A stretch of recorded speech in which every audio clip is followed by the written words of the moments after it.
Keegan and Company. It's Keegan and Company, the company you keep. That's it. That's got to be it. Welcome back to the Keegan and Company podcast. If you guys are new to the show, my name is Keegan Hipgrave. If you haven't already, if you could just jump over, give us a little like and subscribe on whatever platform you're listening to this podcast on.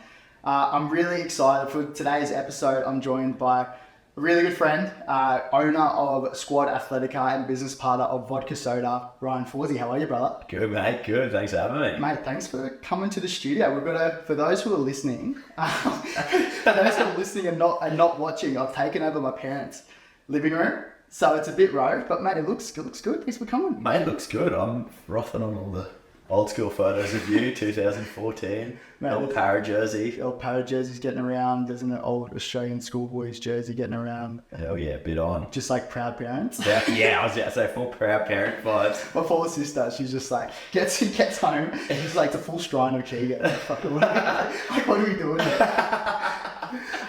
Mate, we had a good morning. We checked out the Sqd Athletica warehouse where you're decking me out with some beautiful kits. So thank you very much. You're the most welcome, mate. Yeah. How's it all travelling? What's the latest? Mate, good. It's a tough little transition going from mining to an e-commerce based platform. It's very finicky to sort of navigate, but yeah, we're getting there. Slowly but surely, it's a lot to manage, but we're getting there. Mate, I'd love to touch on your background because I think when we first met, you're in the mines. Like you touched on a little bit about that, like how you even started getting into the mines. Like that would probably be a great way to start. All right. So for anyone that doesn't know me, from Gladstone, Central Queensland, it's a very small little town, little mining town. You know, that's what every good Gladstone boy does.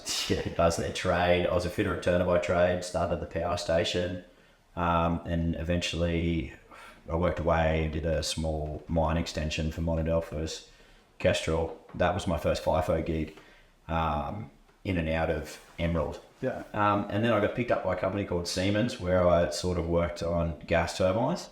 And I just found myself in a little niche working on all their rotating equipment. Just became their youngest supervisor at like 24, I think. Yeah. Went from...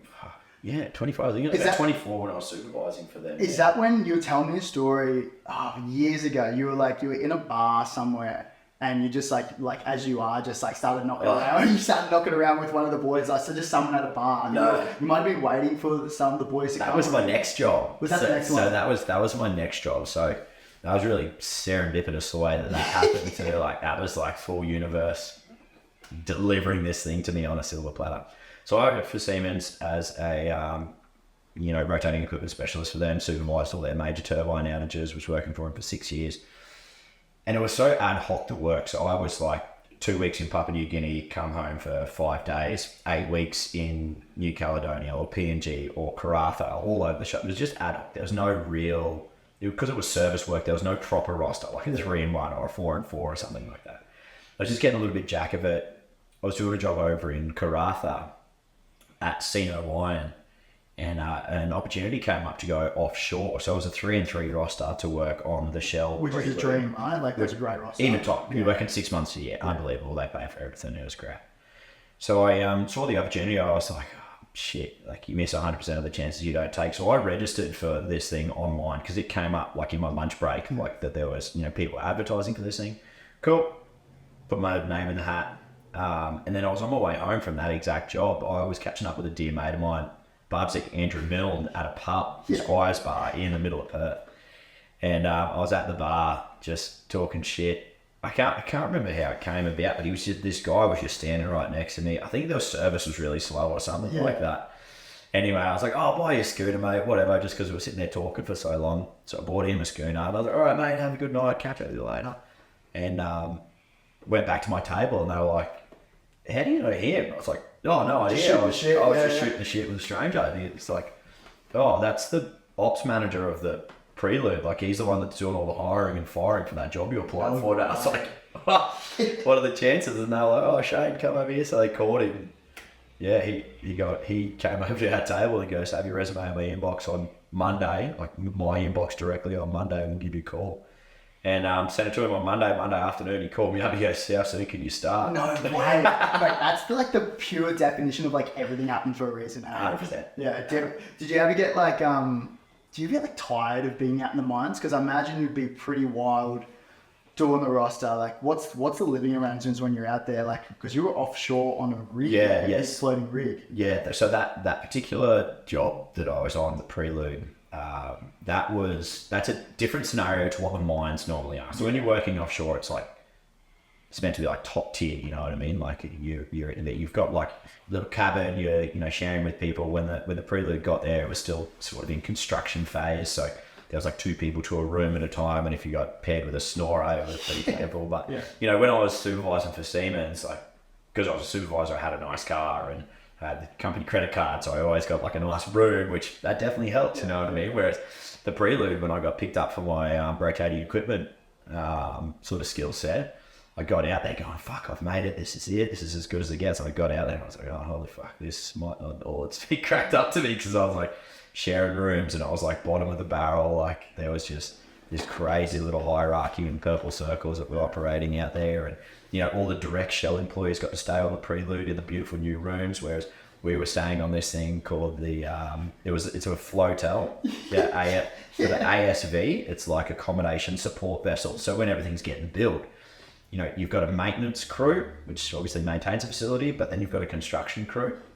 So because it was still in construction phase, there's only enough room for the maintenance crew on the prelude, but because it was still getting built, this accommodation support vessel was full to the brim of people still building this thing as well. So the Shell direct employees were staying on this thing, and on the other side is where we were all staying as contractors at the time, staying on this accommodation support vessel.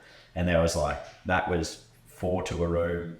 Bunk beds. Yeah, bunk beds. Actually, no way. Yeah, it was crazy. I'm trying to think it was 4. Yeah, I think some rooms were 4, some were 2. I can't remember, but you're 100% you're sharing with people.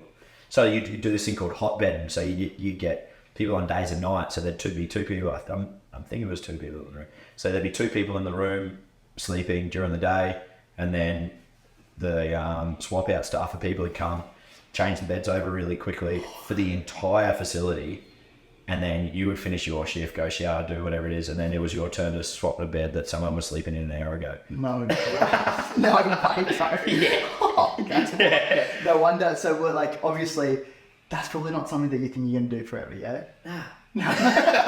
Surprise.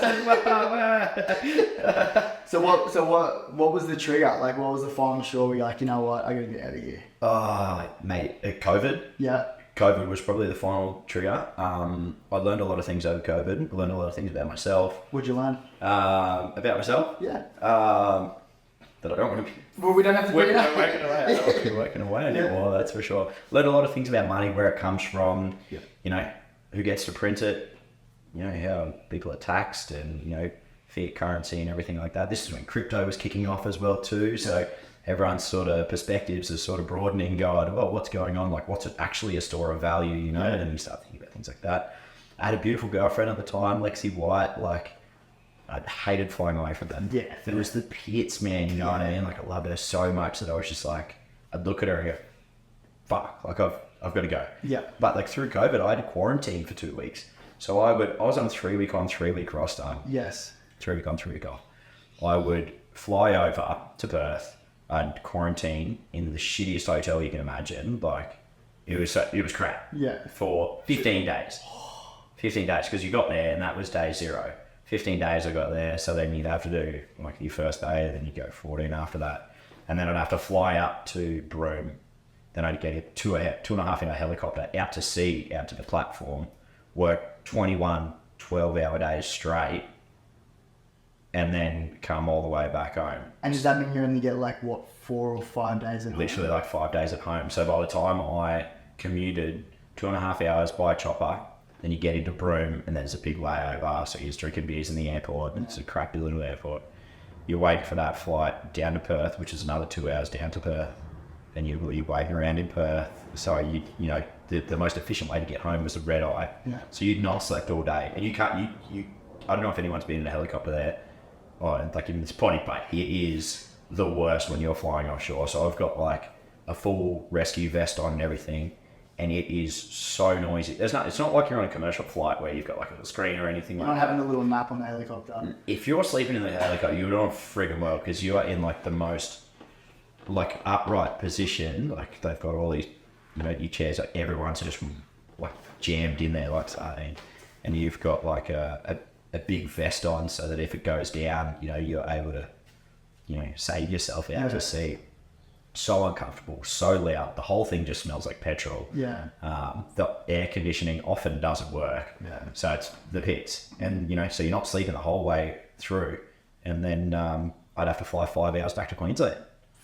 And then I'd land like off a red-eye flight, absolutely torched. And depending if I came off days and nights, I'd have 5 days to enjoy with my partner and my friends, try jam everything in. Like, obviously you want to spend as much time with your partner, but then you don't want to go, you know, clinically insane. You want to catch up with your friends and do stuff too. So it's such a tough one to try juggle. But, it was the pits. So that was the final story. Like after this, I'm done.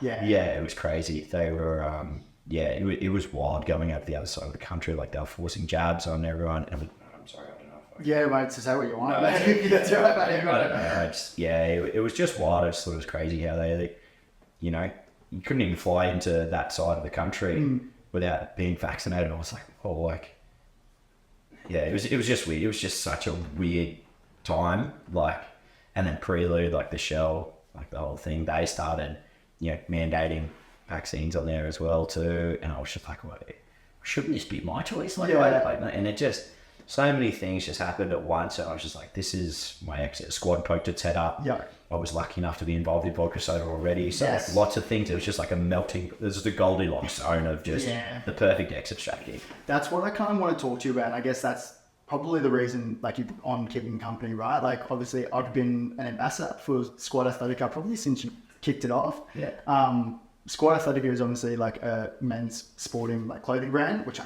fucking love. Like, we're wearing the tees now. We had a little look at the warehouse this morning, which is really cool. But that's probably the sporting tie-in. Like, and I think I kind of want to have this conversation because we've been mates for so long, and I'm sure we'll touch on all that stuff later on.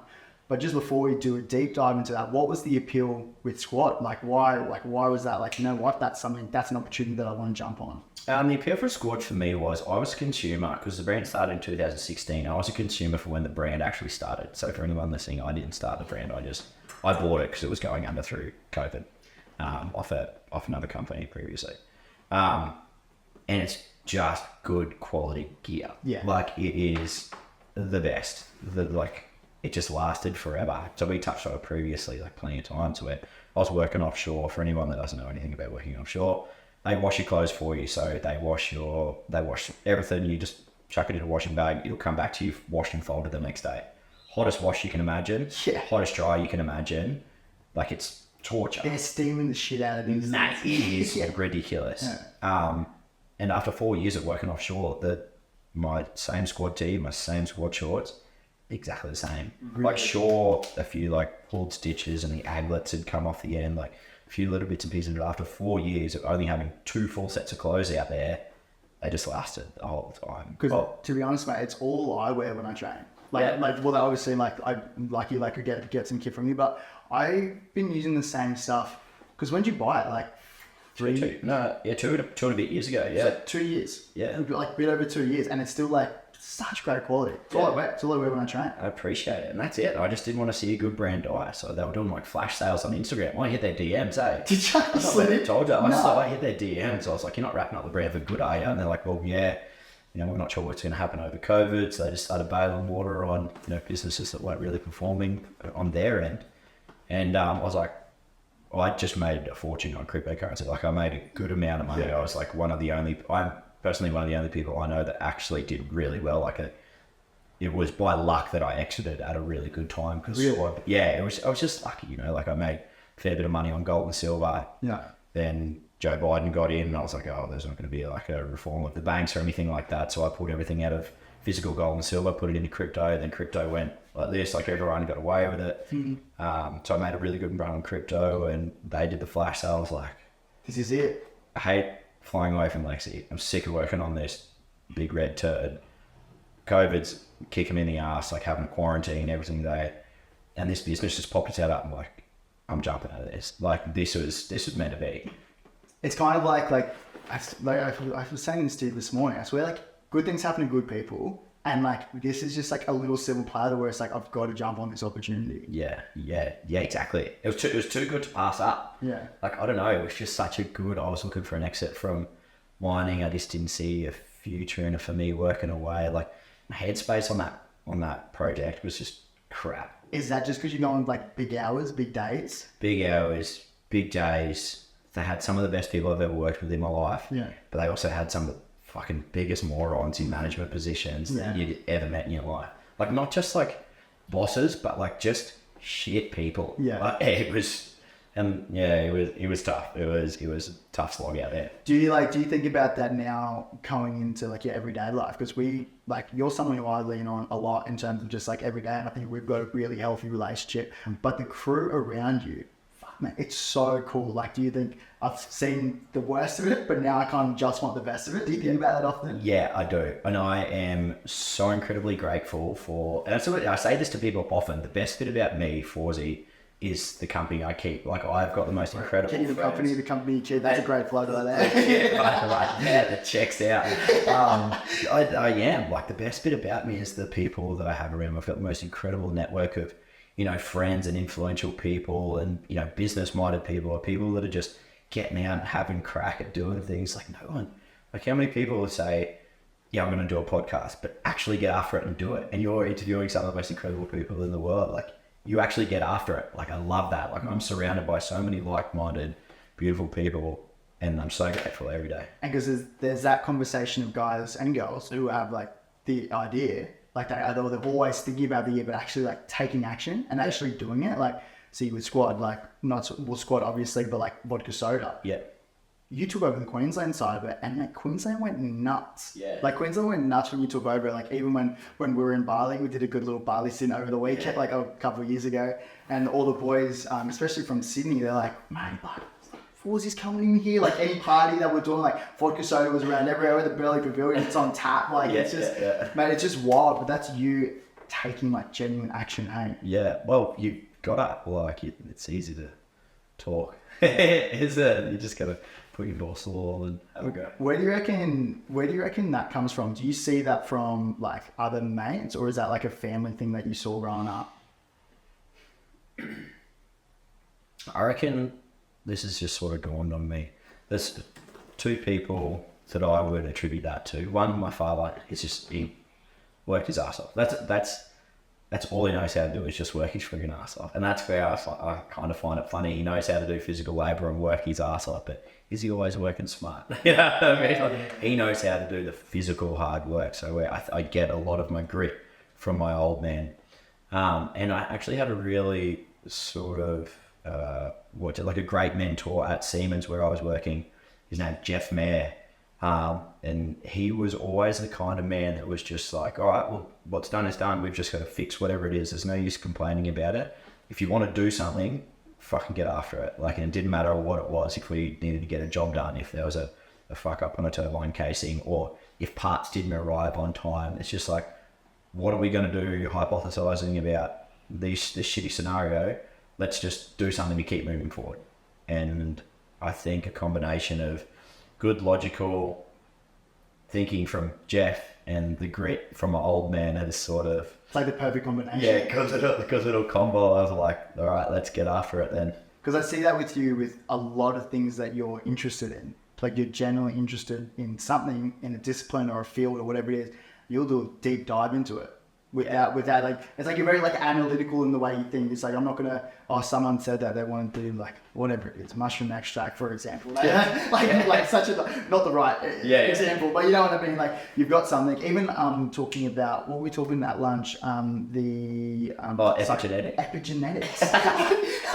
I was like, I'm so curious about like, the experiences, and maybe not traumas, but like the experiences you have as a child and how that formulates the type of person you are growing up. You're like, yeah, bro, epigenetics. Yeah. And I was like, oh, hang on. If I looked at all this thing, you should look at this. And I was like, mate, you've fully done the work. Well, it's just, you've got to be curious every day. Like, I find no one's curious anymore. Everyone will just like sit there and just like listen to everything the TV is telling them, or everything that Instagram is telling them. It's like, I'm not a genius by any stretch of the term. I'm just interested. I'm just curious, and I'll do like a little dig on it. It was like, even weird. It's funny you say that about epigenetics, which I'm not well versed on. I just, a little dive on it. It was funny the other day. I went and seen my friend Tia Myers. She's a naturopath, an incredible naturopath. And she gave me this thing for energy because she knows how much I'm working. She gave me these things for stress and all these like natural therapies for stress and good sleep. And she gave me these tablets, which are nicotinamide riboside, which are like, they're really good for energy levels. Yes. And she just showed me the bottle. I'm like, nicotinamide riboside. Oh, and nicotinamide mononucleotide, they're precursors for NAD. Hey, She's like, well, hang on. You joking? How do you actually even know that? I was like, I was actually just looking into this recently. Just having a little dive on it. But really good for cognitive brain function and energy levels. So is that the first sort of step that you've taken for energy? Like, because I look at you and you're someone, and anyone who knows you, to be honest, I think anyone who's listening to this podcast are probably mates, to be honest. And I think that's probably a great thing, and that's something we'll want to touch on a little bit later on. But anyone who knows you knows that you work very hard. You've got your hands in a lot of pies at the moment, which is my hands are fucking covered in pies. But like, and I admire it. Like, I admire the hard work, and sometimes I do get a bit worried about you, to be honest, because you do work to the ass to the bone. But is that something that you're conscious of? You obviously are, because you've gone to see a naturopath. But like, is that the steps that you would take? What you would advise anyone who's like, like in terms of like energy levels, like how do I keep that level in neutral? Oh, that's a tough one. Yeah, that's a fucking question. With CNT, I didn't specifically go and see her for energy and stress levels. It's just, I struggle sometimes to ask for help. Yeah. Tia knows the person that I am.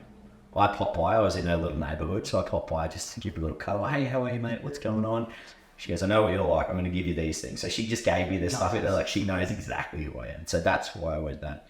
In terms of what I think people should do for their energy and stress levels, how to manage it, might not be the great person. Because like I struggle. Like, I don't even know the answer myself, but I do know, like, get good sleep, getting a good routine of eating healthy, exercising regularly, drink plenty of water.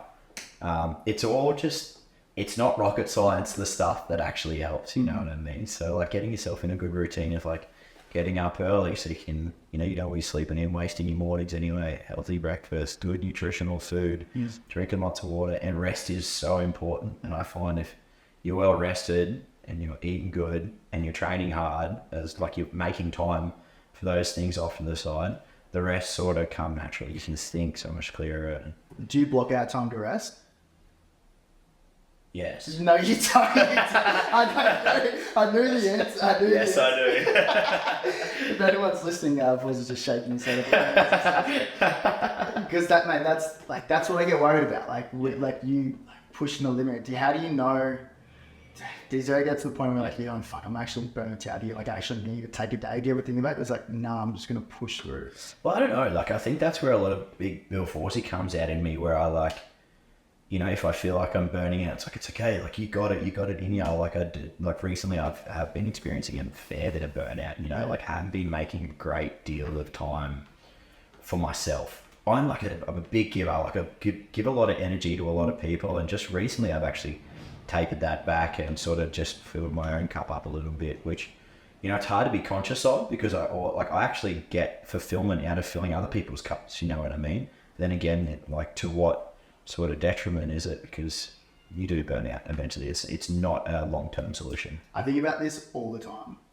I dead set think about this, not you all the time. I do think about you quite often, but not every day. But like when I finish, I'm out of here. But no, when I finished up footy, I think I was telling you this morning. It was like, oh God, same as you. Like, curious about so many things. Like, I wanted to run ultra marathons. I wanted to do jiu-jitsu. I wanted to get into psych and working with ability. I wanted to keep training. I wanted to see all my mates, and I was like, well, I got to choose. I got to choose where I allocated my time, because someone said to me, I don't know, maybe like a year ago, so you can be great at one thing or you can be good at like 10 things. Yeah. So you just got to like choose to allocate your time. And I was like, okay, well, you know, what do I want to be doing now? So everything I'm doing now, I want to be doing for the next 10 years. Yeah. So I'm like, well, the podcast, like, this is such a great avenue to like break down the barriers of mental health by having conversations who we all look up to people who we all look up to. Yeah. And you in your community is someone that everyone looks up to. Like for me personally, you're someone who I really lean on in terms of like advice. And that's something that I want to touch on. Is like, I think that we've got such a great, healthy relationship. That's the best. If like, I could go a couple of months without speaking, and then I'll get a call from you like, hey mate, how are you? I'm just checking in. I was like, I fucking love you. That's what I mean. It's just like, it doesn't have to be, and it's constructive. Like, it's not like, there's no like brave macho, like, oh, actually, I'm sweet. Like, how you going? Yeah, I'm sweet. I'm really good. Like, whatever. Like, I've got no stresses. Yeah. It's always like just that little bit layer deeper. And I think that comes from like years. Like, I've known you for however many years. A long time now. I think that's like, obviously it's your generosity, like your generous nature. But I think like we've got the ability to be able to just go that like little bit layer deeper. And it's like, how are you? So mate, because you tell me all the time, mate, I'm actually fucking burnt out. I'm actually a little bit stressed. I'm actually going on with this, and likewise. And we can sort of just bounce off each other, have a conversation, and then like, that's it. And I know I feel better. I don't know about you, but I feel better after this conversation. Yeah, definitely. And I think you pulled me up on it really nicely the other day too. Like, I think we spoke the last time we spoke while you were still down in Sydney. I just told you, I was like, I'm okay. I'm a little bit burnt out, but like, I really admire you for reaching back out via text. You're like, hey, I'm worried about you. You're not doing enough for yourself. Like, you're cognizant of it. Like, you know who I am. You straight up messaged me after the conversation. I know who you are, Fawzi. I know you well enough to know you're burning out. Go and take some time for yourself. I think the text message will be there somewhere. Yeah, like, yeah. I know you. Go do something for yourself. I was like, okay, yes, Keegan. Yeah. And I did it, like, you know, like, did you? Yeah, I did, yeah, 100%. Like, if one of my dearest friends is saying, mate, you're burning out, like, we don't need to talk that much to know that we know each other very fucking well. Yeah. So if you like pick up that on the phone to me, it was like, okay, maybe you do need to pump the brakes a little bit. I think I just went for a surf or something like that. That's enough to fill the cup. But that's it. Like, it doesn't have to be a whole day. Yeah. Like, you're right. And which that's another thing I really struggle with. Like, I have like this weird imposter syndrome, or I just don't feel like, I don't know, I've always felt kind of undeserving for some sort of things. I don't know. I think a lot of people do struggle with a similar sort of thing. A lot of successful people do. Yeah. But I always think, like, take some time for yourself. And it's like, I don't have time to take time for yourself, but even just like a 1 hour swim at Tally, like, beautiful day, go for a little dip at Tally. That, it's crazy how much more aligned I will be on a nice day. Beautiful, like, Tally Creek, just a little dip, like, just go in and see Natty Roberts at Custard Kills. Oh, I mean, yeah. What's up? Bang, little dip, like, cheering. Like, that will just fill the cup right up. That's not a full day. That's not like, it's crazy. And that's just enough to, fill the cup up, just enough to keep going. It's just time. It's time. Like, and even just catching up with a mate. Yeah. Like, even when, like, we'll go for, like, to Jefferson for a coffee, go for a little swim, or have a little coffee after, mate, I feel so energized. Yeah. Like, I walk away from that conversation, like, even that swimming, this conversation, I'm ready to go for the day. Yeah. I don't know what it is. I don't know, like, why. And, like, sometimes we don't need to be having deep conversations all the time. Like, yeah, exactly. I think I'm conscious of the fact that by having these conversations, people might think, oh, you just have deep conversations all the time. It's like, no. Like only when I think it's needed. Yeah, definitely. I'm really glad that you actually did go for a set after the chat. Because that's like, I'll only say it if I think it's needed. Yeah, of course. But I'm glad that, like, and sometimes I think, oh, is it even worth, like, sending out those messages sometimes? Yeah, it is. It definitely is. For anyone listening, it is. Yeah. For anyone listening, it is. Especially if you've got relationships like ours where, like, I value your opinion so heavily. If you're telling me to go do something because you're concerned for my general well-being, it's like, Keegan's not concerned for nothing. Yeah. All right, I'll go fill the cup up. I look back at our friendship and, like, some of the experiences that we've had. I was telling you this morning that, like, this is like a classic just Fawzi story. Like, we met, it must have been when I first came back to the Gold Coast at times, maybe like 2017, maybe 2017, 2016, something like that. And it was like, me, you. It was the first time I met you. I came with like Jared Wallace, Carl Lawton, Uppy, and we were just sitting on Burley Hill having beers. And I think Jared Wallace might have and said to come along. Yeah. Or whatever it was. We're sitting on Burley Hill. We started with a couple of beers. And we had a good lash that night. like we ended up in the crab pot, winning some money at the crab pot, ended up at Justin Lane, like having, and it was just one of those like fun nights. Good energy where it's just like you're feeding off each other. And you look at the crew that we were with, like just everyone's just like everyone's giving. I remember thinking like, man, I had such a fun night. And then I think we were messaging the next morning, and this is the first time I've met you. I don't know you from Borough Soap, so really had a good night. And I remember thinking like, and you messaged me like, mate, let's like, how you feeling? And you're a bit dusty. I'm like, I'm called you. Like, let's go to Wahoo's and let's have some food. And then we popped in the Wahoo's and you'll get behind the grill and like making burgers. And I was like, who is this one? I was like, I'm from the Wahoo's and you'll like get behind the grill making burgers, like kissing fucking every baby and like every person that works fast. And I'm like, what's going on? And I was like, from ever since that moment, like, it's just been just so comfortable and just so easy. Yeah, we got such a good relationship. I love it so much. Yeah. Even the trip to like the Bali trip and the mentalities trip, Because I cannot believe Jay Wall and I convinced you hours after a shoulder reconstruction to get on a flight and come and see us in Bali. My parents, we were sitting here in this living room. I think it was the shoulder recon on the Monday. I think it was a Wednesday night. I was just sitting in my bedroom in a sling and like stitches still in. And then you guys FaceTime me. You guys look like you're having so much fun.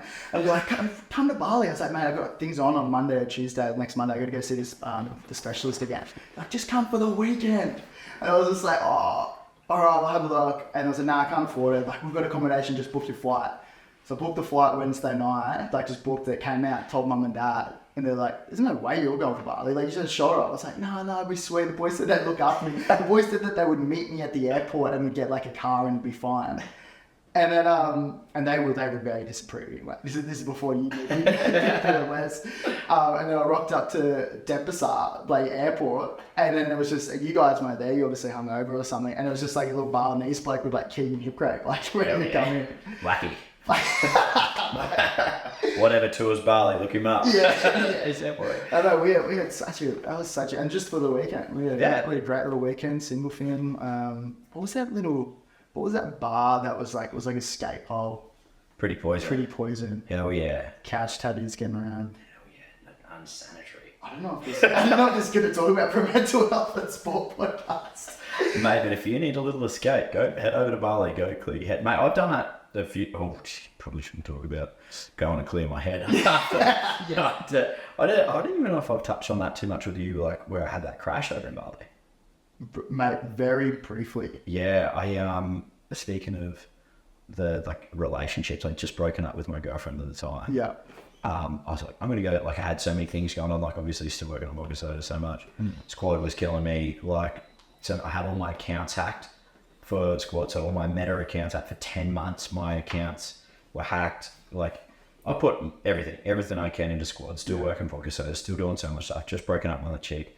Just come home to an empty house. Like, it's just so many things are going on. I want to go clear my head over in Bali.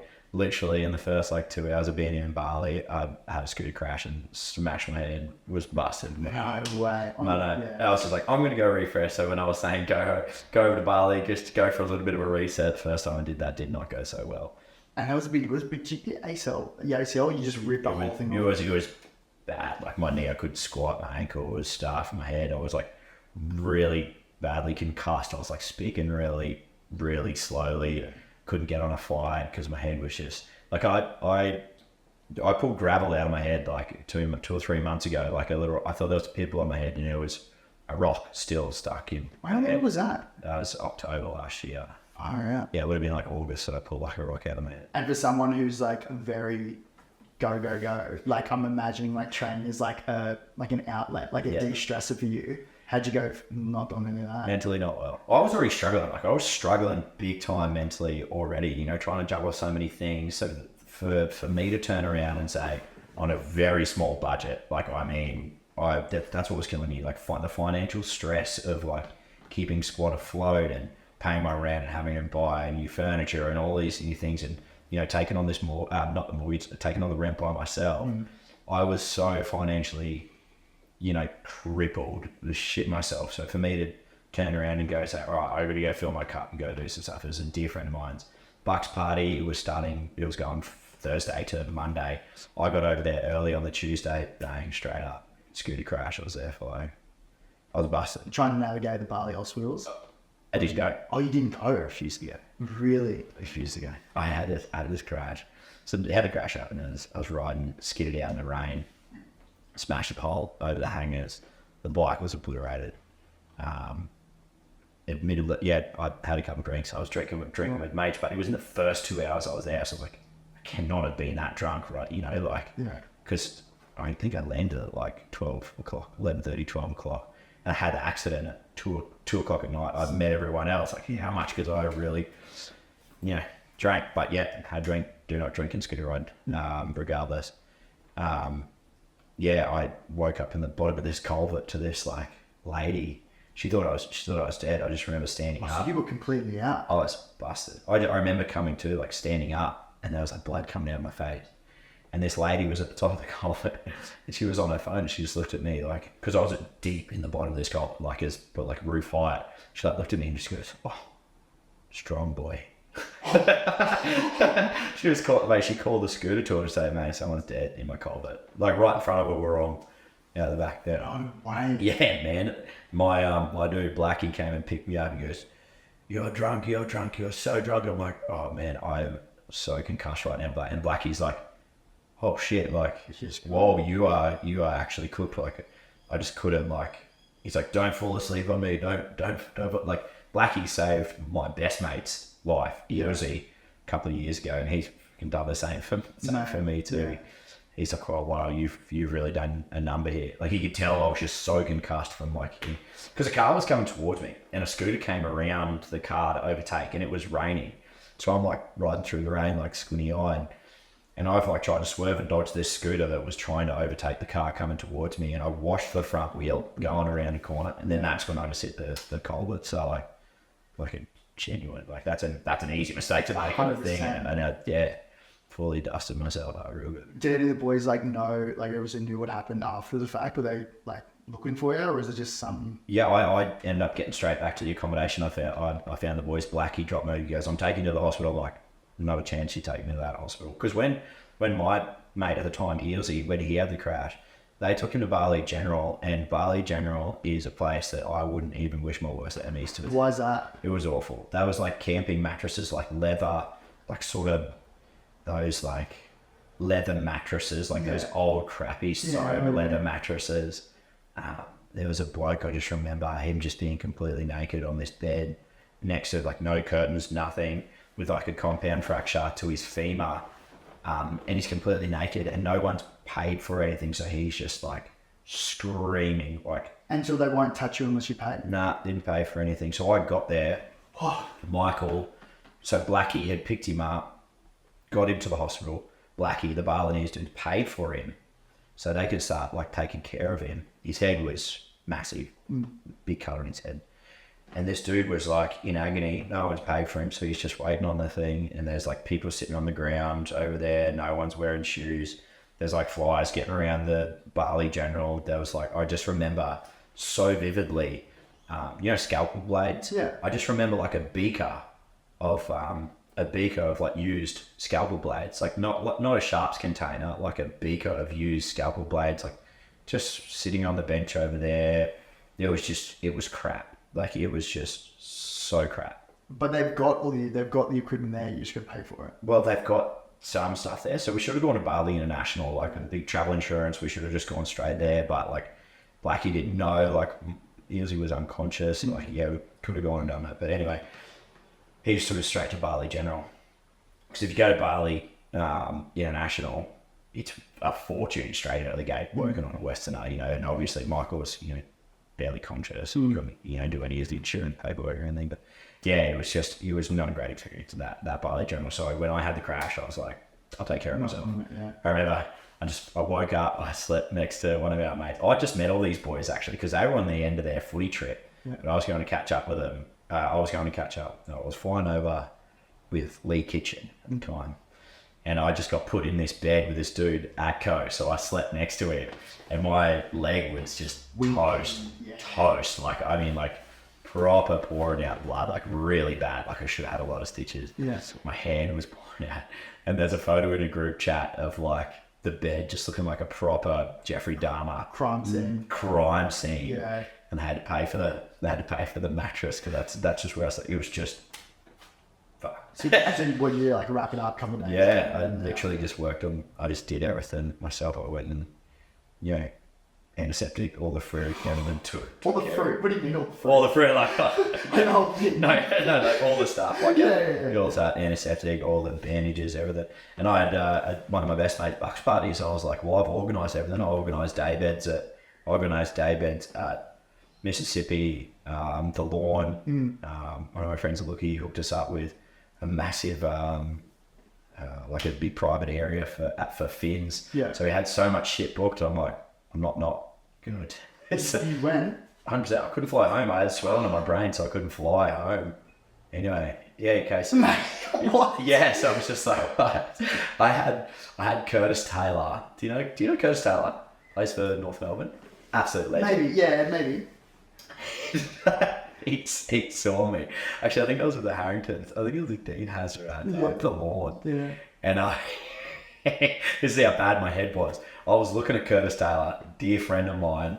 My head was so swollen because all the swelling had just gone, 2 black eyes, all the swelling had just gone across this side of the face.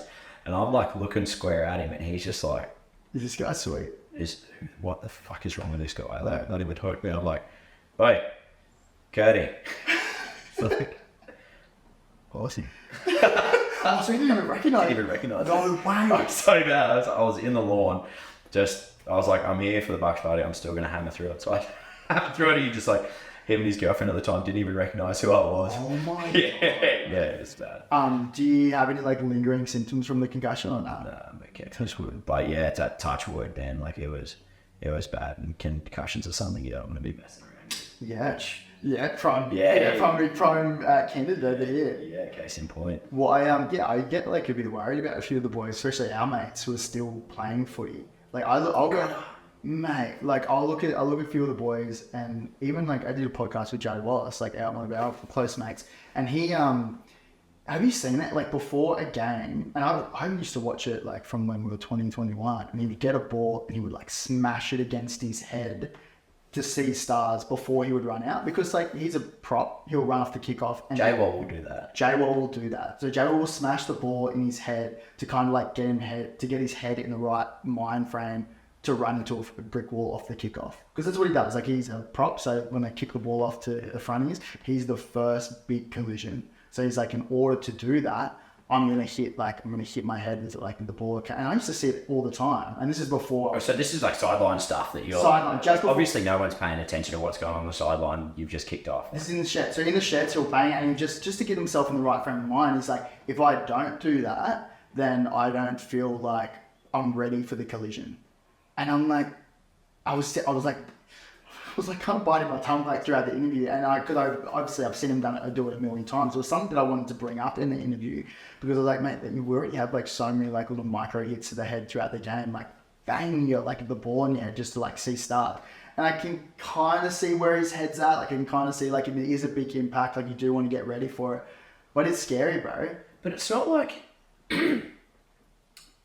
correct me if I'm wrong, you can't like train your brain to get ready for a collision. No. Like if I want to get stronger at doing squats, I do squats. Yeah. If I want to be a better runner, I will run more. Correct me if I'm wrong with this logic. Smacking your head more does not make your brain more resilient. It would, no. It would be back to quite the opposite. Like I feel like you've got a finite amount of knocks your head can take. Yes. And I feel like you're just using up those knocks nonchalantly. It's a superstition thing. Yeah, of course. I totally get where it's coming with it. I'm like, that's ludicrous. I remember because like for me, and like even it's well documented the fact that like the more concussions that you get or more hits to the head, the more like likely you are to get I don't know if there's a direct correlation with CTE. Like, I don't think we actually know that just yet. Yeah. But there is, like, the more head knocks you get, the more susceptible you are to concussion and concussion symptoms. Like, a lot of my symptoms got worse the more head knocks I got. Yeah. Like, when I was younger, like the Aussie schoolboys, I got I think 3 or 4 head knocks. Like, we went over to France and England and like a 6-week tour over there. And I think we had like 6 games while we were over there. Yeah. I think I had like 3 or 4 head knocks in that space as like an 18-year-old, 17-year-old. Yeah, as a kid. And it's actually your brain is still in the development phases then at like 18 years old. Your brain's still developing into like 25, from my understanding. Yeah, right. And so I guess that's the conversation that comes into like kids playing sport, like tackle sport, and you get all these parents saying like, and I haven't made up my decision. I haven't made up my mind on where I stand. I don't know enough yet. But I can see how some parents wouldn't want to put their kids into contact sport because they want their kids to have the best chance at having a healthy brain and fully developed. But yeah, like I would get head knocks like from a young age, even into under 20s, and we were young and dumb back then. So I'd get a head knock and we'd be out on the piss like after a win, which is probably the worst thing you can do, right? Trauma. Oh. Trauma. Let me just inflate that. Yeah. But like, and I think we had like very small understanding of the impact that it could have, and you've got a club doctor saying you're not allowed to do this, and sometimes you do it, but when you're 18 years old, like you're just invincible, you're young, you're dumb, you'll do everything, you do anything to play. And then I found I had 12 months off in 2019 with concussion. I had 3 big ones, and they said, look, you need 6 months off, a year off, just to let your brain recover. I was like, yeah, sweet. And then I came back really well. I came back to the Titans, had finished that season in 2020, played 2021 season, then same thing, got like 3 big concussions and felt the symptoms like so solidly. What are the symptoms? Well, it's different for everyone. So that's the thing. People are like, oh, you get 1 head knock, and like some guys might get 10 head knocks and be fine, and the other guys might get 1 head knock and they could be cooked. But my symptoms were like emotional irritability. So like I would be like super happy and then like super sad, or like irritable and being like angry for no reason. Like I remember, and obviously the whole thing, like memory things, like forgetting like keys and forgetting stuff here and there. But I always say like this story is like when I think it was like I had the last game in 2021 for the Parramatta Eels. We played Penrith Panthers, where I had the big one. And then the following couple of weeks, it was like my granddad's. It was like his birthday, or like I was saying, he wasn't doing that great, and to be honest, I didn't think I would get to see him like that many more times. So like I really wanted to spend time with him. And I remember just like driving there, just like angry. I was just angry for no reason, like nothing apart from the fact that I was like talking to neurologists and stuff like that. I didn't get to play the finals, didn't get to play like, but it was like nothing really going on. Like it was just fun, and it's weird because not enough to trigger you. Not enough to trigger 100% for no reason. I had a really great day, brought to the beach, did all the things. I spent the time with my granddad and my family, and I just like felt like I was thinking of like anywhere else I could have been, where instead of just being present, I was angry, and I was just like, I left that maybe an hour later, and I was sitting in the car and I was like, what are you doing? Like, you're not going to be able to spend that much time with him, and you just sat there, didn't say a word, and you was angry, and I just broke down crying because I was like, and then that's when I like sort of come to the realization where it's like, my brain's just recovering. Like my brain is fully just recovering, and it needs time to heal because you've suffered like a big head knock. So that was probably the worst symptoms. And like obviously I had a headache for like 6 weeks after my last one. It wasn't like a migraine, but it was just like consistent for like 6 to 8 weeks. 6 to 8 weeks. Yeah. And like not as bad as a migraine. No, not as bad as a migraine, but it was just there like all the time. You knew it, like it was just sitting in my head, and then like, and obviously like having conversations with neurologists, and I was like, well, I can't change, and because I know Chris Levi, he's an independent neurologist, who, when you have multiple concussions, you have to go off-site and see an independent psychologist. So Chris Levi is that guy at Newcastle, fantastic bloke, like one of the best. And then we had the conversations about like medically retiring, so like if you suffered all these concussions, like you've got a life like outside of footy, like you can do stuff. Is like, I recommend you medically retire. Went through that whole situation, but I said to him like on the last visit, I was like to him, I can't change the last like 10, 15, 16 years of footy, even when I was a kid. I can't change all those head knocks I've done. But I was like, what can I do to be better going forward? I was like, what are the stuff, like, what can I do? What are they? Tell me what I can do. Yeah, what are the squats? What's the running that I can do for my brain? Give me a practical thing that I can take away from this and help. And he said, there's a few things you can do. Obviously, like, staying off the piss is probably a great thing. Hopefully, they're like surprised, but drinking and drugs are not great things for your mental health. Well, I'm not surprised, yeah. So I pulled back from drinking heaps. I don't know if I've told you, I'm doing a year sober. I'm taking a year off. Yes, I'm like 2 months in now. And I'll touch on that later anyway.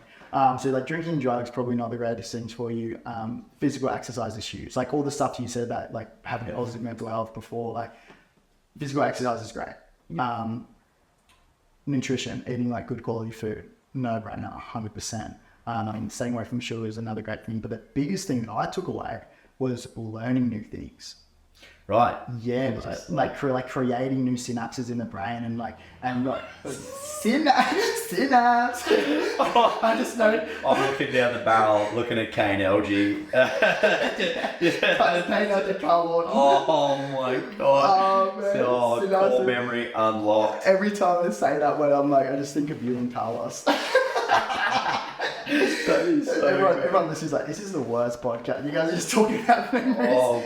But anyway, like learning new things is such a great way to like create new pathways in the brain. So it's not about like doing the same Sudoku like every day. Like you know what I mean? It's about like learning something that you've never done before, and it's like it's hard. So like new instrument. Language is another really popular one. Even just things that are hard, like I look at doing a psychology degree or a postgraduate in psychology as really hard. That's hard. You're right. I look at like how much volume of knowledge like you have to take in and understand and be able to regurgitate. Yeah. And I look at that and that's like, because I'm going to do my postgrad in psych, and I'm nervous to do that because that's a huge amount of volume of work. But I think everything like learning, I was like, that's amazing. And that's something that obviously I want to have. Like I want to be able to have the tools to be able to help friends and family going forward. Ties into doing the podcast, like even just like putting this like little home studio together, like taking over mum and dad's little like living room. Sick. But like, learning, like thanks Nick, Michael Kelly, shout out, thanks for putting this together. But like the whole little things of cameras, like audio, like editing, all these little things. Like there's actually a fair bit that goes into it behind the scenes. Yeah, and I was like, that's such an amazing learning curve as well. Definitely. So yeah, I guess they're the few of the things that like can help with brain injury. And I guess you've really like thrown yourself in the deep end there too. Like I want to do a podcast, so now you're like, all right, well, what are the things that we need to do to figure out how to make it all work seamlessly? You know, you can't just outsource everything to everyone else. Which that was the thing for me at Spot too. Like learning new things. E-commerce, it's very it's fucking tough. Because you went from the mines, did you have much of like an understanding of how business operated before you started Sqd? Zero, really? None, especially on an e-commerce based platform. So with Vodka Soda, the boys, Marcus, Alex, Sean, those guys, that's they're the founders of the business. They sort of took care of, everything, a lot of the back of house, I just did like the relationships based side of things. So even plenty of strengths. Yeah, that's one strength of mine. It wasn't a lot of the business back end that I did with that. So taking on Sqd, that was my first real exposure to like infantry management, get like coordination of stock and content and ads and cash flow and being able to manage so many different things. And it's only now that 2 years on that if I look back on my journey from where I started to where I am now, I'm like, holy shit. It's so cool to look back. And it's cool. Like, it's cool. I remember having this designer with me at the time. They worked for P Nation at the time, but I just crutched on him for everything. Even just really trivial things like you're wearing that t-shirt and the barcode that's affiliated with that t-shirt, there's not another one like it in the world. You know what I mean? Like you've got to do, it's called GS1 barcoding. He had to do all of my barcoding and everything for me, whereas now, like, it's just one tiny little element that just makes up a really big part of the business is barcoding. Like no one's probably gone to the grocery store and looked at the back of that thing. You just got a fucking fair bit of work went into that. That's you know what I mean? But now I know it. Now I understand it. And it's just learning so much shit every single day. Like Canva, teaching myself Shopify, like understanding the psychology of why people buy products and, you know, like what it would be like if I just constantly went on sale, how the psychology of people used to, I'll just wait for the sale. But instead of like going on sale, I offer people, thanks for being a part of the squad, here's a little voucher. So cognitively, I don't devalue my brand by going on sale, but I've offered, you know, a voucher to someone to make a purchase, which incentivizes them to buy something more. So it's like just getting into the psychology of it, like learning all that shit is so fun. I can see you doing such a deep dive into that stuff specifically because of just how like curious you are about it. Eh? I love it. Like it's wild. Is there any things that like how do you like, what's your process? Do you have, say if you talk about like psychology for buyers, right? Or like sellers, do you pick people's brains? Are you reading books? Are you just like learning from like experience and failures? Like what do you reckon is the biggest learnings for you last couple of years? This goes back to the conversation we had of how lucky I am to be surrounded by such incredible people. Yeah. I have crutched on so many great people with businesses in my little area. Like I mean, like Casey Lyons that owns Live and Charity, who we're collaborating with, like they're very big in the mental health space. I'll be doing some t-shirts with them, collaborating shortly. You know, my dear friend Crawley and Griffo that own Valley Eyewear, you know, I was only sitting having a little wine with them last night, talking about ads and what they're doing for Black Friday and, you know, brand identity, who you are. And Katie Tingle from Sabia Co, like the skincare label, who you just met in the office. Beautiful queen. She just, like, she knows inside out, but she's been doing this marketing course in the background, Jay Wright, e-commerce equation, where, you know, they're talking about setting up email flows and stuff like that. So I'm so lucky to be surrounded by such a well-rounded, ambitious, curious bunch of incredible people that just love helping people as well. And that makes that gives you inspiration as well, yeah? Every day. Like I look at you, like Keegan and Co.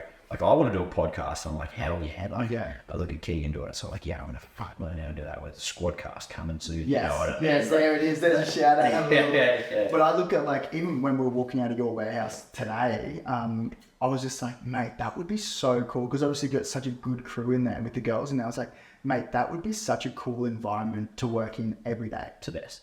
Man, it's the best. And we just feed off each other, you know what I mean? Like, we've got Gravitate Digital, Saxon, like he owns that business. So he's a genius with Google. He built, do you know Snowboard Addiction? It's like a website. It's a website that just sells all snowboarding. He built that website from the ground up. Like he did everything. So now it's one of the largest snowboard retailers in the world online. He built that from the ground up. Now he's got his own digital agency to do Google, Facebook, everything. It does everything. He sits in one corner of it.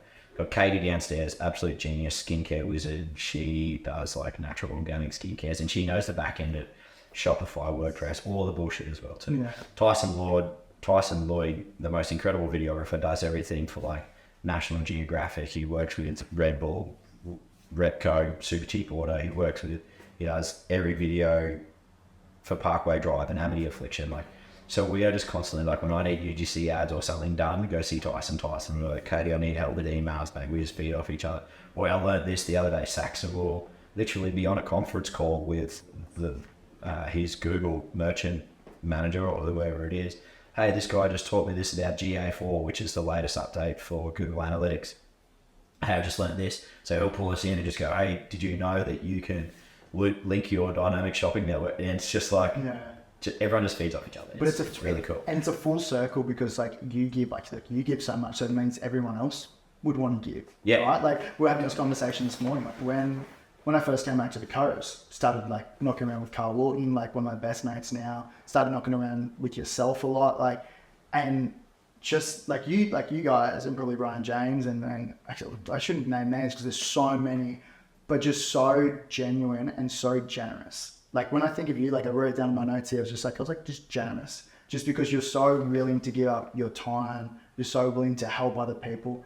And to be honest, it made me want to do that as well. Like it made like you feed off that energy. Sammy Zuba, like the other day. Oh my God. One of the greatest men in the world. Yeah, like, man, I almost touched on him a second ago, like when we were talking about surfing and just going to fill your cup and just being with people where you don't necessarily have to say a lot. You just, their frequency, their vibe, just something about their energy that's just like, this fills my cup to the brim. Sammy Zubovic is one of those guys where I just go for a little walk, get a coffee with him and just like, yeah, this guy's it. How calm is he just all the time? He's just like neutral. He's like never over erratic, never under. Yeah. It's just like, and he's gone to his own like stuff like mentally with when they get into it. But like, but even just him, and I'll be like, he's obviously like a gun at meta ads, like online ads, and like so good. Like obviously does all the marketing for like JS surfboards, Kate Club, Fizz, and he's absolutely counts like man, like.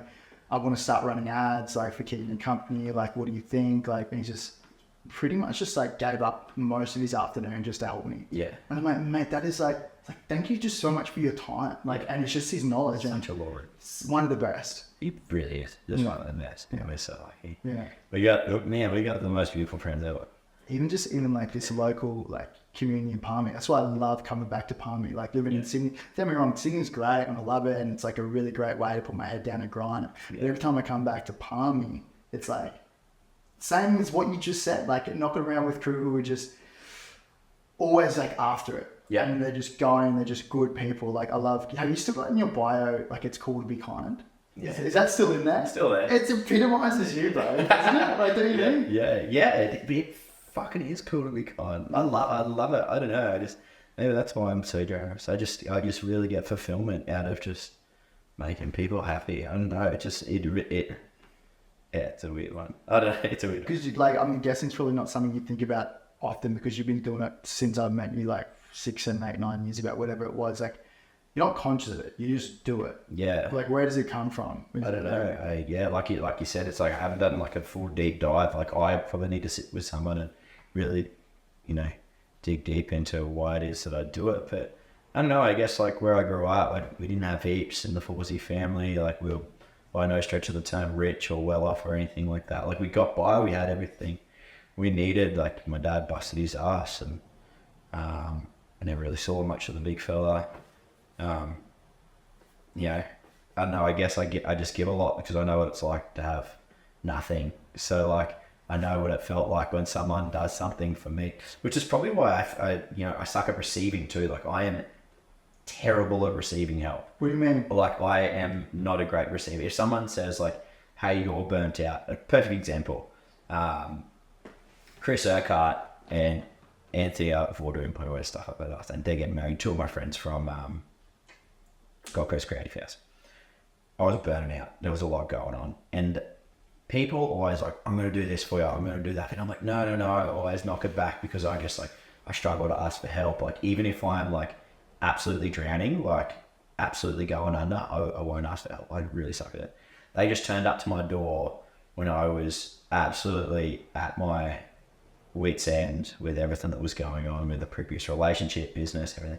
They just turned up with food and like a little care package because they knew that if they said, hey, we're bringing something around to you, but no, I'm fine, I'm good, I'm good. They just turned up with this like beautiful care package. I know. That honestly gives me goosebumps. I know, but I just don't know why I'm so bad at receiving. I don't know. It makes me feel really good, but I just like knowing that I've made someone feel really good. You get energy from it. Yeah, but I don't know. They're probably getting the same fulfillment about wanting to do that for me, and I'm knocking them back every time. I don't know. Brielle Holmes, a friend of mine, said to me the other day, like, why can't you receive? If you can't even receive something really trivial, like a coffee, like I'm offering to buy you a coffee. This was like a couple of months ago. I'm like, no, I'll get it. And she's like, why are you like that? Mm-hmm. Like, just say thank you for the coffee. Like, if you're not willing to receive a coffee, how willing are you going to be to receive opportunity in the future, a loving relationship, money if it ever presents itself to you, or a good opportunity? Like, if you can't ever receive a coffee, how are you ever going to be able to learn to receive anything in this life? I was like, whoa, like it proper sat me down. I'm like, wow, I need to look into this more. But you're aware of it. I'm conscious of. You're so like the way you speak about it, it's like you know what to do. Yeah. So just do it. Like it's not that easy. What do you want from me? It's not that.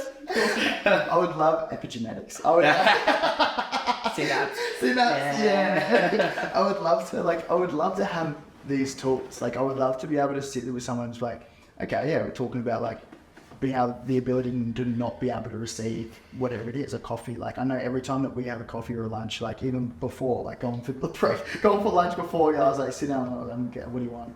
Like, no, I'll get it. I was like, mate, I'm about to take up an hour of your time. Like, let's sit down and walk. Like, it's like the pleasure's all mine. Yeah, this is beautiful. I love it. Yeah, but mate, like I would love to be able to be aware of like what tools, but genuine tools we can take away from stuff like that. And I don't know, like that's why I do the podcast. Like I'm trying to like have conversations with crew and learn from them. Yeah.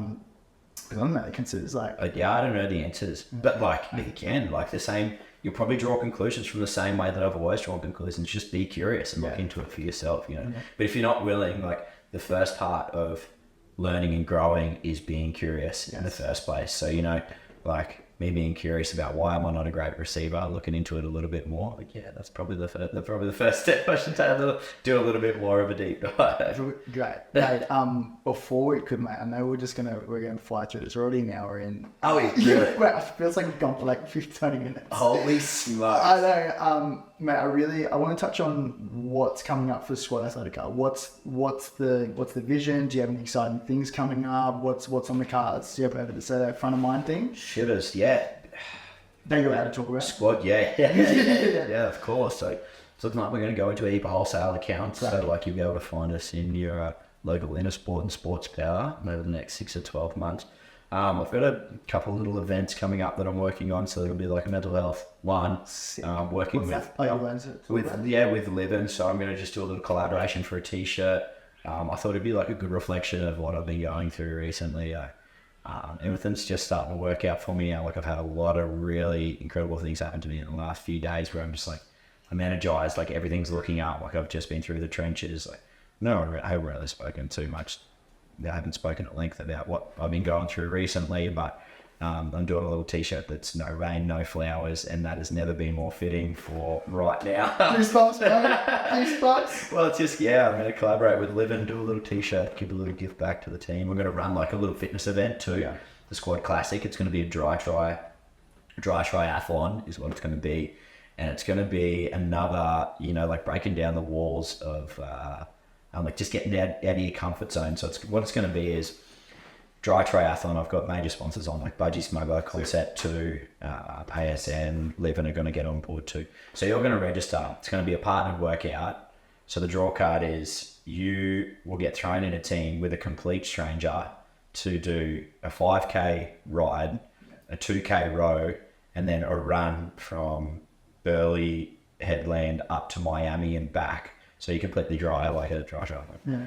You are partnered with a complete stranger. So it breaks down the walls of, getting out of your comfort zones, working with someone that you don't really know. You're forging new friendships and it takes the competitiveness out of the event. So I just want it to be like a good bonding event where you just meet incredible like-minded people that, just want to get out of the community and just do something really, really cool. And that's what I want Sqd to be about is, I've got really caught up in trying to keep cash flow up and infantry up and like do so many things on the back end that are, the boring parts of it. I just really forgot why I bought Sqd. I bought Sqd because I wanted to just manufacture really good quality durable activewear that lasts a long time. But I wanted to bring a community back to it. So it's like, it's cool to be a part of that community. Loose Kid are doing such an incredible job of that at the moment, like driving cool events and bringing people together and chase the vibe and 1% better every day. And I admire that. Like, they're not competition to me. Like, they are where I want to be. And, I think that's really cool. Jason Daniel. It's actually funny. When I bought Sqd, Jason Daniel reached out to me and said, if you ever need a hand, come and speak to me anytime. One of the greats. I just want to air that. Like in any other business frame of mind, that would be a direct competitor. He straight up reached out and said, if ever you need a hand, you come to Loose Kid HQ and we'll help you with anything, you know what I mean? Like, and that epitomizes the community that I want to drive within Sqd, and it equally epitomizes the community that he wants to drive within LSKD.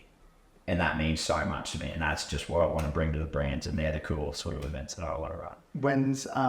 When's the event? Do you know your timing yet? I'm probably going to run it mid next year if I can. So it might just be winter, a little bit cooler. Like I'll try and get it. It was going to be the summer classic, first weekend in December, but it's just tough. It's a funny time of year to be trying to run events. You know, everyone's already so jammed with Christmas, and Bali is already just a manic place around at that time of year. So yeah, I'll probably be running it like tail end of summer or start of winter or something. Sick. It's funny that you touch on LSKD because when you talk about the community and culture, and they've got like such a cool culture, and I see the exact same with you guys at Sqd.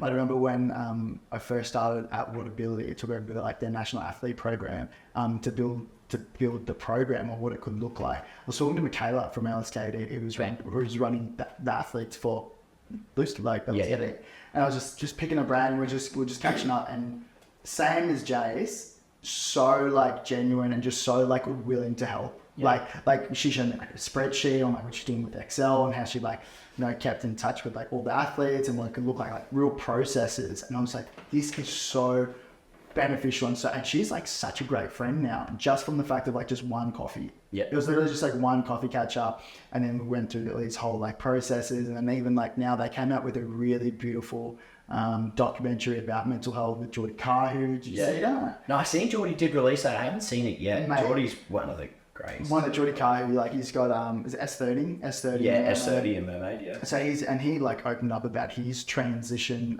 out of the NRL and how he wanted to play a little bit longer, and the financial stress, like we were talking about before, like financial stress and relationship stress are two of the biggest like contributors to suicide, pretty much. Like, and I don't say that lightly. Like, people are scared to talk about suicide on air. I think the more we can have these conversations, not about the in-depth process of it all, but like being aware of it, I think that can be very positive. And I've had conversations with psychologists about that because I'm very conscious about what I'm saying on these platforms, conscious about the people that are listening. Yeah. I don't want to trigger anyone at all, because I know like having these conversations are healthy. Definitely. I think if you go into a conversation about how it actually happens, then that's when you're crossing a line. But talking about openly, anyway, Geordie, and there was like maybe 3 other athletes, but it was just a really beautiful 10-20 minute documentary. Yeah, okay. She sent through it before, and what they did was like her, Michaela, and the videographer or filmer, I can't remember his name. I've messaged him before and I should know his name, but I don't. And they just off their own back just went and filmed it, and it was such a beautiful piece. And then what they did was they did like a friends and family like sort of airing. I hope they don't mind this, I'm sure they won't mind. But like they did like this, they premiered it with like friends and family, and around like maybe 100, 200 people came into their office in Logan.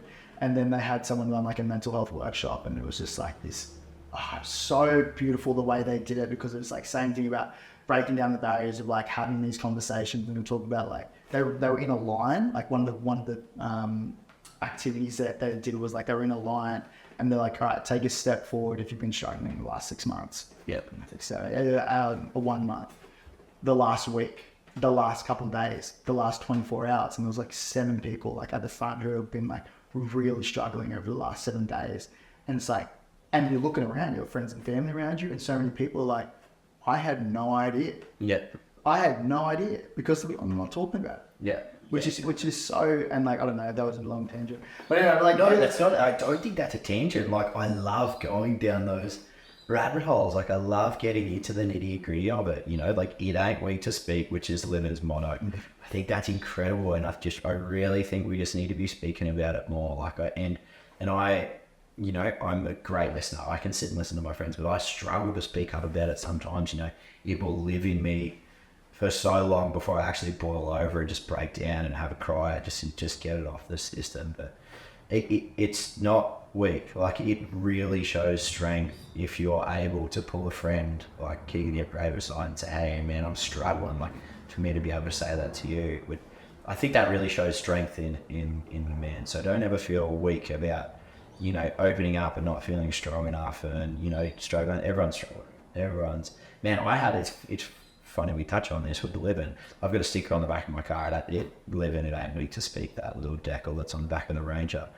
I had a man follow me from Keegan to my office in tweed because he saw the sticker and he actually like parked next to me. He goes, "Hey, I hope you don't mind. I noticed a sticker on the back of your car. I'm actually struggling at the moment." Right, this was. I'm not kidding. Yeah. This was so left field. He genuinely followed me from Tubes down to my office, saw the sticker. He goes, "I just saw the sticker. I thought I'd like start a conversation with you. I just had a bit going on recently. Have you got a minute?" And I just went, "Holy shit, 100%, mate." He came into my office. I made him a coffee. We sat there for 2 hours and chewed the fat about what's going on with him. And he's suicidal. He suffers from depression, anxiety. He suffers from. He's an accountant, but he's like struggling financially. So 2 hours, we just had a conversation, and now we speak almost weekly. Just catch up with each other. He just saw the sticker and was like, followed me to the office. He goes, "I'm just really got a bit on my mind at the moment. Have you got a minute?" I'm like, "What?" That shows a crazy amount of strength. Yeah. But also credit to you for being able to sit down with this bloke. Because imagine how it'd be like, "Mate, I'm actually too busy to do this." "Oh, I'm actually too busy to actually do that. I've got other things in my mind." Like, it would be very easy just to walk away from that. Yeah. Oh man, if there's anybody listening here, and I mean this with every ounce of my little 5'9" Egyptian body, here's my DMs. If you're struggling, there's never a time in my life where I'll be too busy to give an ear to someone that's like genuinely struggling with what's on their plate. And even though I got a bit going on, I would happily sit and listen to anyone if you've just got to get something off your chest. Anytime, my DMs. I genuinely mean that. This is why I've got so much love for you, brother.